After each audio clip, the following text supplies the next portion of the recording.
Our next honoree is Crystal Sanders. Professor Sanders received her BA from Duke and her PhD in history from Northwestern, and having previously taught at Penn State, she now serves as an associate professor of African American Studies at Emory University.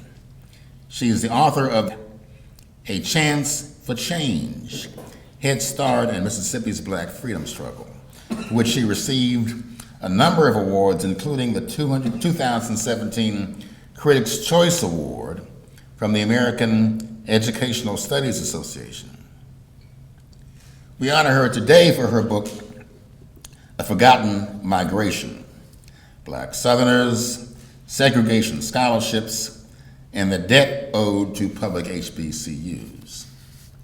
The book tells the little-known story of segregation scholarships awarded by states in the U.S. South to black students seeking graduate education in the era before Brown versus Board of Education. Professor Sanders examines black graduate students who relocated to the North, Midwest, and West to continue their education with these segregation scholarships, revealing the many challenges they faced along the way.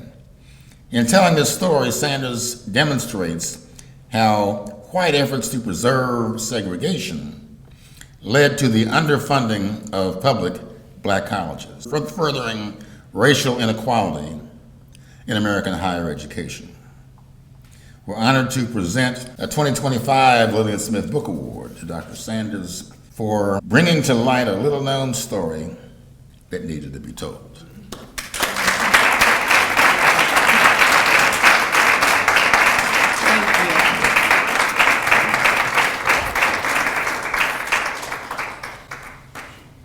Good evening. I am absolutely honored to be one of the co-winners of the 2025 Lillian Smith Book Award. I'm thrilled that my co-winner is Robert Cohen, whose work on Spelman College and Howard Zinn I always assign in my classes, so it's a double honor. I want to begin by thanking the jurors who selected my book for recognition, and the Southern Regional Council, the University of Georgia Libraries, the DeKalb County Public Library, and the Georgia Center for the Book for sponsoring the award. I do not take it lightly to receive an honor named for Lillian Smith, who dared to tell the truth freely. She championed racial and social equality when few white people in both the North or the South spoke out. I am aware that this award does not just belong to me personally. When the Reverend Dr. Martin Luther King Jr. accepted the Nobel Peace Prize in Oslo in 1964, he remarked, and I quote, "Every time I take a flight, I'm always mindful of the many people who make a successful journey possible, the known pilots and the unknown ground crew." The known pilots and the unknown ground crew. As the author of A Forgotten Migration, I am the known pilot, but there was an unknown ground crew who got me here.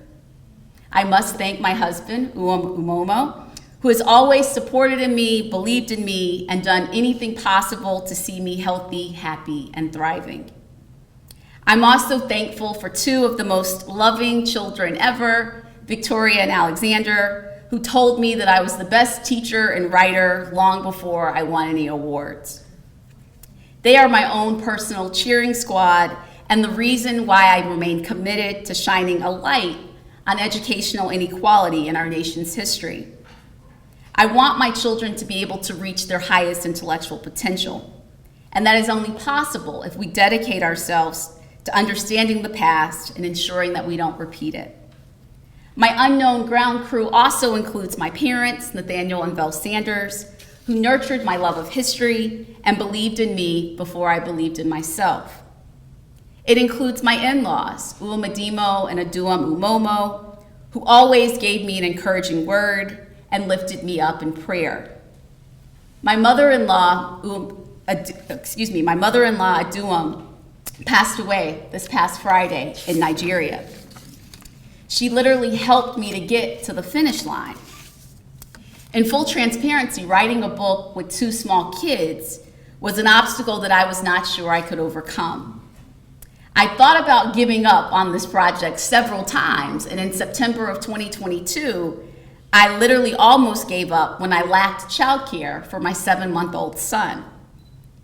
My mother-in-law did not count it robbery to come from Nigeria to Atlanta to keep my son so that I could finish this book. So today I'm a little, still dealing with this unexpected loss. My unknown ground crew got me to this destination. I also want to thank my sister Natalie, my Uncle Bill, and my Aunt Renee, and several other family members and friends for their support. Finally, I want to thank the Segregation Scholarship recipients and their descendants who so graciously answered my phone calls and my emails whenever I reached out to them. In many ways, Segregation Scholarship recipients are the unknown ground crew who opened the doors of post-baccalaureate study for Black Southerners. In pursuit of their own highest intellectual potential, they sought the warmth of other suns, enduring racism, social ostracism, financial hardship, and housing insecurity. To ensure that we're all on the same page, I will explain the term segregation scholarships. Even though more than 100 public and private Black colleges existed in the South during the era of legal segregation, training beyond the bachelor's degree was almost impossible. Before 1936, there were only 7 schools in the South, all private institutions, where African Americans could pursue graduate or professional school study. No Black institution conferred the PhD degree until 1955. While non-Black students could pursue master's, doctorate, and professional degrees at state-supported flagship institutions in the South, Black students remained shut out of these institutions because of racism. To feign compliance with the legal doctrine of separate but equal, 16 states authorized the use of public tax dollars for its Black residents to go out of state to pursue post-baccalaureate degree programs that were available in-state to white residents. Usually, states paid the difference between the tuition where Black Southerners studied and the tuition at the flagship institutions that Black Southerners could not attend because of racism. I refer to these funds that states appropriated for Black citizens' graduate and professional school training as segregation scholarships, since the entire point of the tuition assistance was to preserve segregation. Missouri introduced the idea of appropriating money to send Black citizens out of state for graduate training in 1921 and finally allocated funds 8 years later.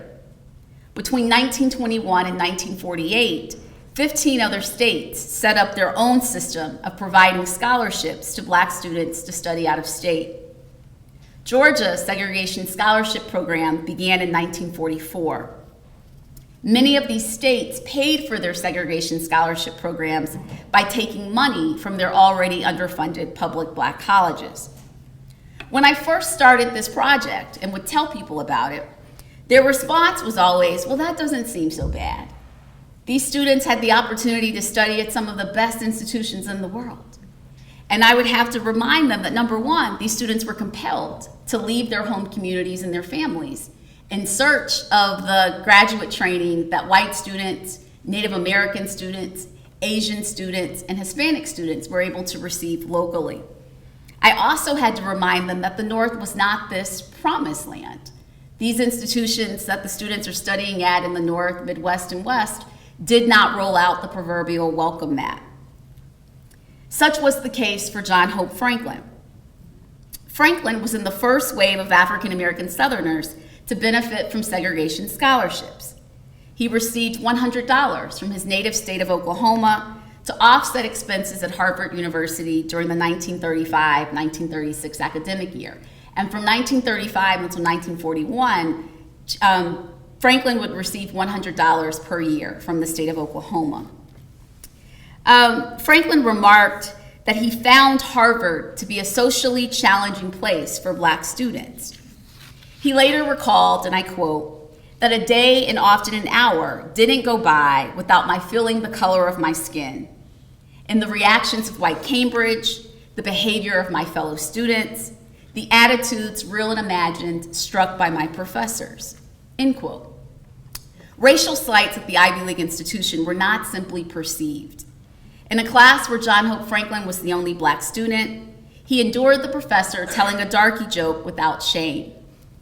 Persevering in an anti-black space, Franklin mastered the historian's craft of interpreting the past, as evidenced by his seminal work From Slavery to Freedom, which exposed the contradictions at the center of our nation's founding. And let me just say that From Slavery to Freedom is still in print. It's like, I believe, in the 14th edition. My father, that was his history textbook when he was in college at Winston-Salem State University in the 70s. That was my textbook when I was in college years later. Franklin's experience at Harvard was not an anomaly. Christine King Ferris, the older sister of the Reverend Martin Luther King Jr., was a segregation scholarship recipient from Georgia. After graduating from Spelman College in 1948 with a degree in economics, she matriculated in the economics graduate program at Columbia University. In several interviews, Christine King Ferris said she wanted to go to UGA. She wanted to go to UGA and get a master's in economics. Her parents were Georgia taxpayers, yet she could not attend the University of Georgia because of racism. So she receives a segregation scholarship to go to Columbia. She quickly learned that Columbia was no promised land.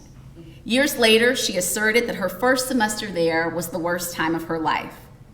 While the library was second to none and the campus was full of manicured lawns and perfectly placed trees, she found the classroom to be hostile. As a graduate student in economics at Columbia, she was the only black student and the only woman in her classes. One of her professors, a white male, never acknowledged her raised hand or answered her questions.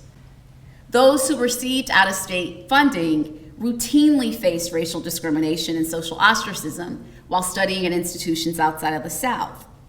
After they graduated, these same institutions refused to hire them. As scholars have pointed out, historical narratives of the Great Migration, narratives of black Southerners leaving the South for the North, tend to obscure the entrenched realities of Northern racism. Professional school study in law and medicine were also popular paths for segregation scholarship recipients. And while I'm not going to talk about him tonight, Dr. Lewis Sullivan, the founder of Morehouse School of Medicine in Atlanta, was a segregation scholarship recipient from the state of Georgia. Tonight, with respect to professional school study, I want to talk about one of the most prominent civil rights attorneys in our nation's history, Attorney Fred Gray, who is still practicing law in Montgomery, Alabama today. He's been practicing now for over 70 years. Gray grew up in Montgomery, Alabama, and matriculated at Alabama State Teachers College in 1947, where he joined Omega Psi Phi fraternity. Conversations with professors about civil rights led him to pursue law. He applied to several law schools outside of the state of Alabama, since the University of Alabama's law school was off limits to him. Alabama's segregation scholarship program operated on a reimbursement basis, so students had to come up with the full amount of their tuition and then submit a receipt and receive the difference paid back to them as a reimbursement. With the support of family and friends, Gray secured the necessary funds and matriculated at what is today Case Western Reserve School of Law in Cleveland, Ohio, where he studied from 1951 until 1954. Though he and his relatives paid taxes to support graduate and professional school programs at the University of Alabama, segregation compelled him to leave his home state and study elsewhere. Recalling his decision to leave the state in pursuit of a legal career, Gray reminisced, and I quote, "Privately, I pledged that I would return to Montgomery and use the law to destroy everything segregated that I could find. I kept my plans secret. I did not want anything to interfere with my going to law school." End quote. Gray would go on to be a nationally known attorney who used his knowledge of the law to overturn black voter dilution and dismantle racial segregation in various arenas. He represented Rosa Parks when she was arrested on a Montgomery City bus in December of 1955. He also represented the men and their families involved in the infamous Tuskegee syphilis study, and he filed the lawsuits that integrated all state institutions of higher learning in Alabama and 104 of the then 121 elementary and secondary school systems in the state. In the book, I argue that segregation scholarships not only created all of these unnecessary obstacles for segregation scholarship recipients, but the program also created a twofold debt owed to public black colleges. First, the states of Tennessee, Missouri, Kentucky, Arkansas, and Florida paid for their segregation scholarship programs by taking money out of the already underfunded public black colleges. For example, in Tennessee, lawmakers created a segregation scholarship program after William Redmond, a 27-year-old black man, applied for admission to the University of Tennessee's pharmacy school in 1936. The university rejected his application on the basis of race, and Redmond then sued for admission. One direct result of his lawsuit was that the Tennessee legislature created a segregation scholarship program in 1937. The authorizing legislation for the program detailed that scholarships were, and I quote, payable out of the state appropriations made for the Agricultural and Industrial College for Negroes, end quote. So Tennessee A&I is present-day Tennessee State University. Robbing Peter to pay Paul, legislators placed the burden of financing African Americans out-of-state graduate study on already cash-strapped public black colleges. You all might recall that in 2023, the Biden administration found that the state of Tennessee owed Tennessee State University $2.1 billion, billion with a B, from 1987 until 2020. So for a 30-year period, right, the Biden administration said the state of Tennessee had underfunded Tennessee State by $2.1 billion. And I remember when this news broke, because lots of people were texting me. And when I saw that, I said, well, why did they start in 1987? Because we could go back to 1937 when Tennessee started its segregation scholarship program. And you know, I'm a historian. I'm not an economist or a mathematician, but just based on my numbers, without taking into account compounded interest, if we account for Tennessee's segregation scholarship program, which ran for 30 years, the state of Tennessee owes Tennessee State at least $8 billion. So today, when we see that Tennessee State has some financial challenges, we can't blame that on poor leadership. We can't blame that on a rogue president stealing money. And I can tell you that Glenda Glover was not stealing money. What we know is that the state of Tennessee has systematically underfunded that institution for years. Tennessee State could have new buildings. They could have more dorms. They could hire more faculty if the state would pay the institution what it owes. And that's a similar story. I could tell you the numbers on FAMU. I could tell you the numbers on A&T. I could tell you the numbers on the University of Arkansas Pine Bluff. Many of these states that paid for their segregation scholarship programs by taking money out of public black colleges have a debt that they refuse to pay. And the problems that we see many of these institutions dealing with in 2025 are a direct result of these schemes to preserve segregation. The other reason why I say that there is that Southern and border state governments owe a debt to public black colleges is because they could have established graduate and professional school programs at these institutions. If you know anything about academia, you know that it's really graduate and professional school programs that are revenue generating programs. Medical schools, law schools, pharmacy schools, master's degree programs, PhD programs, those are programs that can bring in revenue for an institution. And for decades, many public black colleges were denied the opportunity to have graduate and professional school programs. So when we begin to look at disparities between the physical plant and disparities in the endowment of a UGA versus an Albany State or a Fort Valley, it's not rocket science. We can see where there has been such a systemic denial of or under-resourcing of these institutions. So as I close, let me assert that the practice of compelling black students to leave home to secure the same opportunities provided to white students locally should be understood as a form of racism just as pernicious and evil as racial violence. Like lynching and disfranchisement, segregation scholarships maintained white supremacy. We can point to segregationist governors who stood in schoolhouse doors, or law enforcement officials who turned hoses on innocent children, and easily label those actions as problematic and racist without difficulty. We must not, however, ignore the polite forms of racism that were maintained by bureaucracy and designed to preserve the racial status quo of white superiority and black inferiority. We must not forget the silent bystanders who propped up the racist exploitation of black talent by refusing to speak up and say that the arrangement was unjust, unnecessary, and downright ludicrous.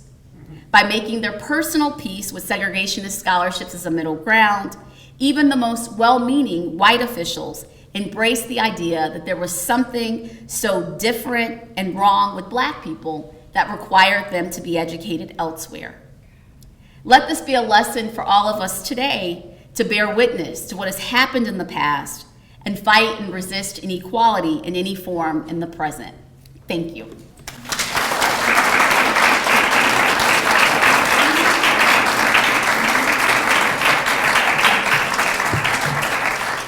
So let's once again show our appreciation to both of us there.